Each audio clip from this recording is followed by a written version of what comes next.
wa mura'atu tasdidatiha. Dalam membaca Al-Fatihah wajib menjaga tasdid yang ada di dalam surah Al-Fatihah. Itu makanya harus teliti ketika membaca Al-Fatihah. Alhamdulillahi Rabbil Alamin. Di atas huruf ba ada tasdid. Tidak boleh Alhamdulillahi Rabbil Alamin, tidak boleh.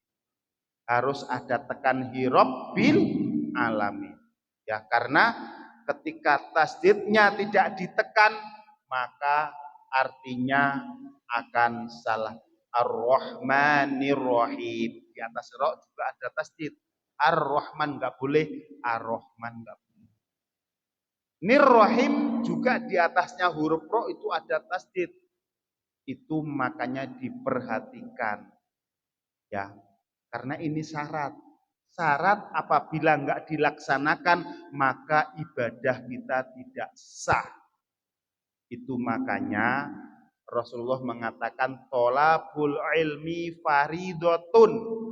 Bahasanya bukan fardun, faridotun. Ini selalu saya tekankan.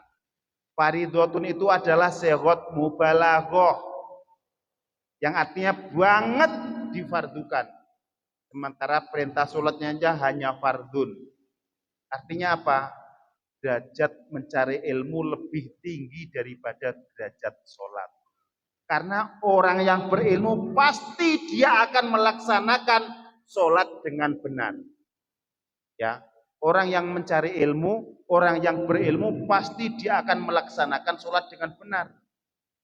Sementara sholatnya orang tidak berilmu, sholat dia akan gelepotan. Makanya ketika ada setan masuk masjid, dia lebih suka menggoda orang yang lagi sholat daripada orang yang tidur. Ditanya sama Rasulullah, setan kenapa engkau kok goda orang sholat?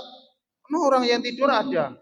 Nah, orang yang sholat nih bacaannya gelepotan nggak karuan kok. Saya cenggol dikit aja dia geser kemana-mana.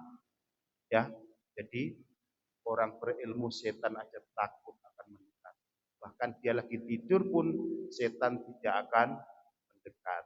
Ya, itu makanya hendaklah kita berilmu. Alaika bimujalasatil ulama. Wajib bagi kalian semua untuk duduk bareng dengan para ulama. Artinya apa? Kita harus mencari ilmu. Mungkin itu saja. Kita masuk Isra.